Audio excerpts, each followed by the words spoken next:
तो दोस्तों ये कहानी है मिंगटन की, जो कि गलती से एक गर्ल्स कॉलेज में फंस जाता है। दोस्तों मैंने सीरीज़ के पिछले एपिसोड पहले ही एक्सप्लेन कर दिए हैं। अगर आपने वो नहीं देखे हैं तो नीचे डिस्क्रिप्शन में उनका लिंक है, आप वहाँ से आके देख सकते हो। सीरीज़ बहुत ही बढ़िया है, आप इसे पहले एपिसोड से देखिए, ये सीरीज़ आपको बहुत ही ज़्यादा पसंद आएगी। तो चलिए बिना वक्त ज़ाया करे इसका आगे के एपिसोड को शुरू करते हैं। तो पिछले एपिसोड में हमने देखा था कि मिंगटन ने जैन को हरा दिया था और मिंगटन की जीत पर जैंगजी कॉलेज के स्टूडेंट बहुत ही ज़्यादा खुश होते हैं। अब मिंगटन बड़ी मुश्किल से चलकर फेंग्यू के पास आता है और कहता है कि मैंने आखिरकार अपने आप को प्रूफ कर ही दिया है। इस पर फेंग्यू भी बहुत खुश होती है, लेकिन यहाँ पर मिंगटन ठीक से खड़ा भी नहीं हो पाता और वहीं पर गिर जाता है। इसके बाद मिंगटन को हॉस्पिटल में ले जाकर उसे ट्रीटमेंट दिया जाता है। उसके पास ही वाले बेड में जैन होता है। जैन मिंगटन के पास आकर उससे कहता है कि इस बार तो तुम जीत गए, लेकिन अगली बार तुम्हारा बहुत बुरा हाल होगा। तुम क्या सोच रहे हो कि तुम्हारी जीत पर मेरी राय तुम्हारे बारे में बदल जाएगी, लेकिन ऐसा बिल्कुल नहीं है। मैं जैसा पहले तुम्हारे बारे में सोचता था अभी भी वैसा सोच रहा हूँ। जिस पर मिंगटन उससे कहता है कि तुम्हारे दिमाग में तुमने जिस मिंगटन को इमेजिन कर रखा है ना, वो मिंगटन तो कब का मर गया है। ये बात तुम अपने दिमाग में डाल लो। अगर इसके बाद भी हमारी तुम्हारी फाइट होगी तो उसमें मैं ही जीतूंगा। हाँ हाँ तुझे देख लूंगा। ये कहने के बाद जैन वहाँ से चले आता है। फिर इधर दूसरी तरफ ये सभी फ्रेंड्स मिंगटन की जीत को बहुत ज़्यादा सेलिब्रेट करते हैं। ये सभी लोग बहुत ज़्यादा खुश हैं और खूब इंजॉय करते हैं। अब इसके बाद ये सभी लोग मिंगटन को एक गाड़ी में उसके घर ड्रॉप कर देते हैं। अब मियाँ भी वहाँ पर मिंगटन के साथ उतर जाती है। फेंग्यू से देखकर उससे कहती है कि अभी तो तुम्हारा घर भी नहीं आया, तुम यहाँ पर क्यों उतर गई। लेकिन मियाँ उससे कहती है कि मैं मिंगटन के घर जब चाहे जब जा सकती हूँ और आज मेरा मन है मैं मिंगटन के घर जाऊँगी। मैं मिंगटन के घर उसके भाई बहन के लिए खाना बनाने के लिए जा रही हूँ। अब मिंगटन मियाँ के इस फैसले पर खुश तो नहीं होता, लेकिन वो मियाँ की बेइज्जती भी नहीं करना चाहता, इस वजह से वो चुप रहता है। इधर फेंग्यू को भी बहुत बुरा लगता है और वो वहाँ से चली आती है। अब मिंगटन के भाई बहनों के लिए मियाँ को कुक करना बहुत ज़्यादा पसंद होता है और वो वहाँ पर उन बच्चों के साथ एंजॉय कर रही होती है। इधर मिंगटन के दिमाग में भी बातें चल रही थी कि आज वो मियाँ को सब कुछ सच सच बता देगा। खैर अब जब थोड़ी देर बाद मियाँ अपने घर जाने लगती है तो मिंगटन उसे बाहर छोड़ने के लिए आता है। मियाँ मिंगटन को देखकर उससे कहती है कि क्या तुम मुझसे कुछ कहना चाहते हो। जिस पर मिंगटन उससे कहता है कि तुम मेरे भाई बहनों के लिए इतना कुछ करती हो और उसके बदले में मैं कुछ भी नहीं कर पा रहा हूँ। मियाँ उससे कहती कि तुम आखिर ऐसे क्यों सोचते हो, तुम तो मुझे हर काम के पैसे भी देते हो, फिर ऐसी क्या बात है। तब मिंगटन उससे कहता है कि नहीं नहीं सीनियर, ऐसी कोई भी बात नहीं है। आप जो चीज़ें कर रही हैं उसका बदला पैसों से नहीं चुकाया जा सकता और मैं अच्छी तरीके से जानता हूँ कि आपके दिल में क्या फीलिंग्स हैं और इसके बावजूद भी मैंने अपनी फीलिंग्स आपको नहीं बताई तो मुझ जैसा सेल्फिश इंसान कोई भी नहीं होगा। मैं आज आपको अपने दिल का सच बताना चाहता हूँ। अब मियाँ भी जानती है कि मिंगटन आखिर उससे क्या कहना चाहता है और उसके दिल में क्या है, इसलिए वो मिंगटन से कहती कि तुम कुछ भी मत कहो, मैं सब कुछ जानती हूँ और आखिर सच क्या है। तब मिंगटन उसे ओपनली बता देता है कि मैं किसी और से प्यार करता हूँ और किसी और को पसंद करता हूँ। अब मियाँ तो ऑलरेडी ये जानती थी, लेकिन फिर भी ये सब बातें वो मिंगटन के मुँह से सुनकर वहाँ पर दुखी हो जाती है और वो मन ही मन में रोने लगती है। अब तभी मियाँ मिंगटन से कहती है कि अंदर दोनों बच्चे तुम्हारा इंतजार कर रहे होंगे, तुम अंदर जाकर उनका ख्याल रखो, मैं अपने घर जाती हूँ। और एक कर मियाँ वहाँ से चली आती है। मियाँ बस मिंगटन के बारे में ही सोच रही थी। मियाँ का आंसू बहने लगते हैं और वो सोचने लगती है कि आखिर मिंगटन ने मुझसे ऐसा क्यों कहा। मैं जानती हूँ कि तुम मुझसे प्यार नहीं करते, लेकिन फिर भी मैं तुम्हें अपने साथ इमेजिन कर बहुत ज़्यादा खुश रहती थी, लेकिन आज तुमने मुझे सच बताकर मेरी छोटी सी खुशी भी छीन ली। और ये सब बातें सोचते हुए चल रही होती है। अब उसके दिल पर क्या बीत रही होगी, ये सब बातें सोचकर तो हमें भी दुख होता है। खैर इधर दूसरी तरफ अगले सीन में सोमी सुनाओ से मिलती है और वो उससे कहती है कि आखिर तुमने मैच में हार क्यों मानी। मेरे पापा को तुम्हारे ऊपर कितना भरोसा था, तुमने तो उनका विश्वास ही तोड़ दिया।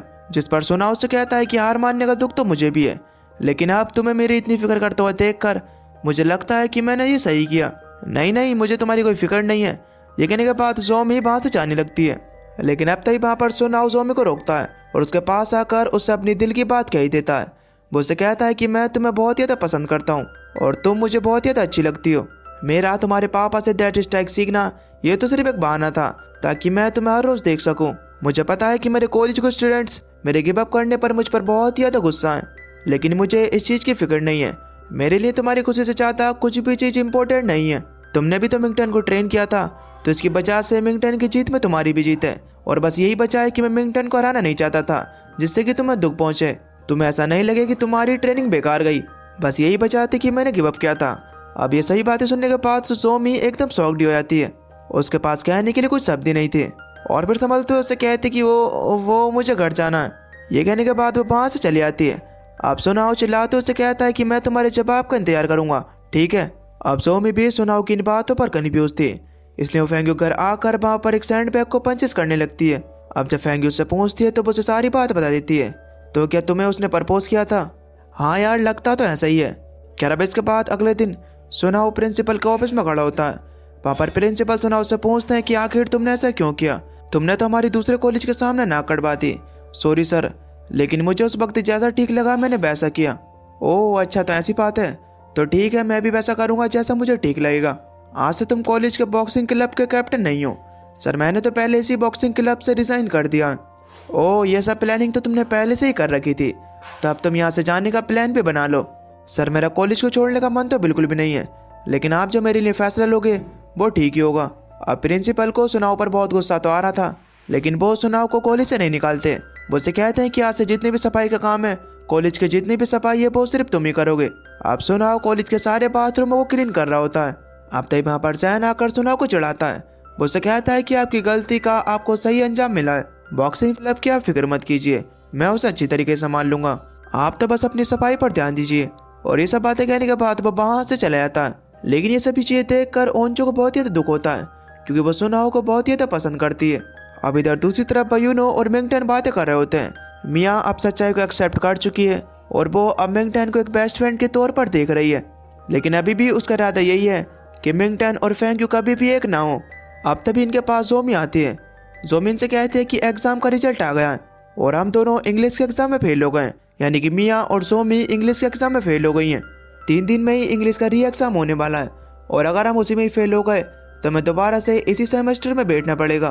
तब मिंगटन उसे कहता है कि आप लोग फिक्र मत कीजिए, मुझे इंग्लिश अच्छी तरीके से आती है और मैं आपको इंग्लिश सिखा दूंगा, आप दोनों जरूर पास हो जाएंगे। अब ये सुनने के बाद तो जोमी और मियाँ की खुशी का ठिकाना नहीं रहता और ये दोनों ठान लेती हैं कि हम दोनों मिंगटन से इंग्लिश सीखेंगे। खैर अब इसके बाद हम देख पाते हैं कि जोमी फेंग्यू को बताती है कि मैं और मियाँ इंग्लिश के एग्जाम में फेल हो गए और मिंगटन हम दोनों को इंग्लिश सिखाने वाला है। अब ये बात सुनने के बाद फेंग्यू उदास हो जाती है, जिस पर जोमी उससे कहती है कि यार तू फिक्र मत कर, मियाँ को आखिर किस तरीके से मिंगटन से बचाना है ये मेरा काम है। ये कहने के बाद जोमी वहाँ से चली आती है, लेकिन फेंग्यू अपने मैथ के पेपर में जानबूझकर अपने सारे आंसर गलत करती है और उसका ये आइडिया है कि वो मैथ में फेल हो जाएगी तो मिंगटन उसे सिखाएगा। खैर अब इसके बाद अगले दिन क्लास में सर सभी को उनका रिजल्ट बता रहे होते हैं। तब फेंग्यू अपनी सपनों की दुनिया में खो जाती है। वो इमेजिन कर रही होती है कि वो फेल हो गई है और मिंगटन उसे मैथ सिखा रहा है। अब तभी सर उसे आवाज लगाते हैं। मिंगटन जल्दी से हड़बड़ा कर उठती है और कहती है कि सॉरी सर, मैंने ऐसा एक्सपेक्ट नहीं किया था। तब सर उससे कहते हैं कि हाँ तुम बिल्कुल ठीक कह रही हो, मैंने भी ऐसा एक्सपेक्ट नहीं किया था कि तुम ये सारी प्रॉब्लम्स इतनी आसानी के साथ सॉल्व कर दोगी। तुम्हें तो 100 में से 100 मार्क्स मिले हैं। ये कहकर वहाँ पर वो फेंग्यू की बहुत ही तारीफ करते हैं। अब फेंग्यू देख कर हैरान होती है और वो सोच रही होती है कि मैंने तो सारे के सारे आंसर गलत किए थे, लेकिन फिर मेरे 100 में से 100 मार्क्स कैसे आ गए। और वो अपना उतरा हुआ चेहरा लेकर उस क्लास के बाहर जाकर खड़ी हो जाती है, जहाँ पर मिंगटन जोमी और मियाँ को इंग्लिश सिखा रहा होता है। मिंगटन को ऐसा लगता है कि कोई देख रहा है और वो बाहर आकर देखता है, लेकिन बाहर तो कोई भी नहीं होता। फेंग्यू वहाँ पर एक पिलर के पीछे छुप जाती है और तभी अचानक से उसे ध्यान आता है कि उसके भाई जोइस ने ही उसके सारे आंसर ठीक किए होंगे। इसके बाद वो अपने घर पहुंचकर अपने भाई जोइस से कहते हैं कि तुमने मेरे सारे पेपर्स के आंसर का सही क्यों किए। तुम्हें पता भी है कि मैंने कितनी मेहनत कर कर अपनी प्लानिंग की थी, तुमने सारी प्लानिंग पर पानी फेर दिया। हाँ दीदी, मैंने तुम्हारी डेस्क पर एक पेपर देखा था, मैंने जब उसे देखा तो उसके सारे आंसर गलत थे, इसकी वजह से मैंने सारे आंसर ठीक कर दिए। अरे तुमने ठीक तो कर दिए, लेकिन तुम्हारी वजह से मेरी सारी मेहनत पानी में चली गई। इधर दूसरी तरफ मिंगटन बहुत ही अच्छी तरीके से इन दोनों को सिखा रहा होता है और ये दोनों बहुत ही मन लगाकर अपनी इंग्लिश पर ध्यान दे रहे होते हैं। मियाँ और जोमी अपनी पूरी लगन के साथ इंग्लिश के पेपर की तैयारी करती हैं। अब इसी तरीके से 2 दिन बीत जाते हैं और आज वो दिन आ जाता है जब इन दोनों का पेपर है। ये दोनों कॉलेज की टॉप फाइटर्स हैं। इसकी वजह से अगर कॉलेज के स्टूडेंट्स को पता चल गया कि ये दोनों री एग्जाम दे रहे हैं तो इसकी वजह से इनकी काफ़ी नाक कट जाएगी। इसलिए दोनों छुपती छुपाती हुई वहाँ पर एग्जाम देने के लिए जाती हैं। लेकिन अब तभी वहाँ पर मियाँ के स्टूडेंट आकर मियाँ से कहते हैं कि all the best senior, English exam ठीक से करना, ठीक है। और मियाँ गुस्से में उन सबको वहाँ से भगा देती है। अब इसके बाद ये दोनों एग्जाम हॉल में जाकर वहाँ पर अपना इंग्लिश का री एग्जाम दे रही होती हैं। खैर इधर दूसरी तरफ फेंग्यू के दादाजी फेंग्यू और जोइस को अपने पास बुलाते हैं।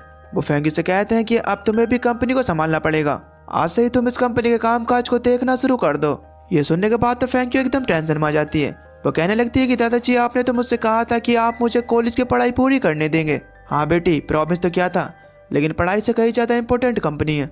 अगले हफ्ते जोइस हांगकांग जा रहा है और तुम्हें भी दुबई जाकर एक कॉन्फ्रेंस अटेंड करनी पड़ेगी। और इस तरीके से फेंग यू के दादाजी उसे बहुत ही स्ट्रिक्ट ऑर्डर दे देते हैं। इस बात को लेकर फेंग यू बहुत ज़्यादा दुखी हो जाती है कि आखिर अब वो कॉलेज कैसे जाएगी और अपने फ्रेंड से कैसे मिलेगी और मेनली मिंग टैन से कैसे मिलेगी। अब अगले सीन में हम जैंग जी कॉलेज को देख पाते हैं। फेंग यू के ना आने की वजह से उसके फ्रेंड बहुत ज़्यादा दुखी थे। मिंग टैन तो डबल उदास हुआ बैठा है।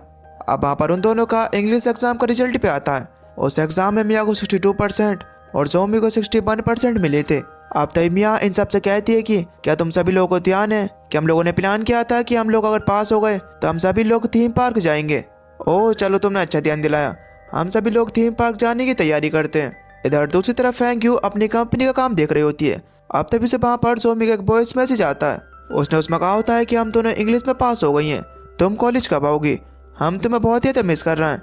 जिस पर फेंग यू रिप्लाई करती है कि मैं भी तुम सबको बहुत ज़्यादा मिस कर रही हूँ। इसके बाद जो इस फेंग यू को एक रेस्टोरेंट में लेकर जाता है। वहाँ पर जो इस फेंग यू को बताता है कि कुछ ही दिनों में दादाजी दूसरे देश में जाने वाले हैं और उस टाइम में तुम अपने कॉलेज चले आना। अब ये सुनने के बाद फेंग यू वहाँ पर बहुत ज़्यादा खुश होती है और इमोशनल होकर उसे कहती है कि मैं बहुत ज़्यादा खुश हूँ कि मुझे तुम जैसा भाई मिला। कोई बात नहीं दीदी, ये तो मेरा फर्ज है। अब तभी वहाँ पर जो इसको एक कॉल आता है तो बात करने के लिए वहाँ से उठकर चला जाता है। अब तभी वहाँ के पास ही टेबल पर दो लड़के आकर बैठते हैं। एक लड़का दूसरे लड़के से कहता है कि आखिर तुमने उसके प्रपोजल को इतनी जल्दी एक्सेप्ट क्यों कर लिया था, क्या तुम उसे इतनी ज़्यादा पसंद करते हो।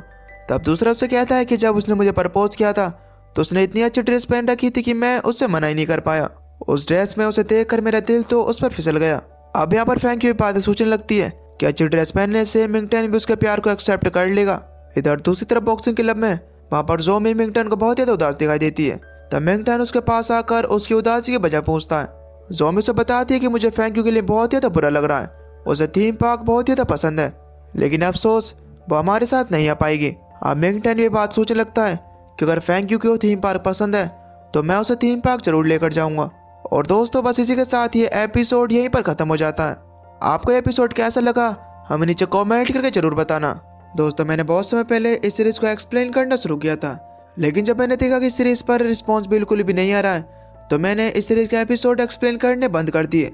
लेकिन उस समय में भी कुछ लोग थे जो कि मेरी वीडियो पर लाइक और कमेंट कर मुझे मोटिवेट किया करते थे और वो लोग आज भी मेरी वीडियो पर कमेंट करते हैं। बस यही मेन वजह है कि जिसकी वजह से मैंने इस सीरीज़ के आगे के एपिसोड को एक्सप्लेन करने का फैसला किया है। दोस्तों अपना सपोर्ट इस सीरीज़ पर बनाए रखिए और आपका सपोर्ट दिखाने के लिए आपको करना क्या है कि आपको बस इस वीडियो पर एक कमेंट करना है, जिससे कि मैं समझ जाऊंगा कि आप लोगों का इस सीरीज़ पर रिस्पॉन्स क्या आ रहा है। तो चलिए दोस्तों बस एक कमेंट। तो मिलते हैं अगली वीडियो में, तब तक के लिए till then take care, love you, bye bye.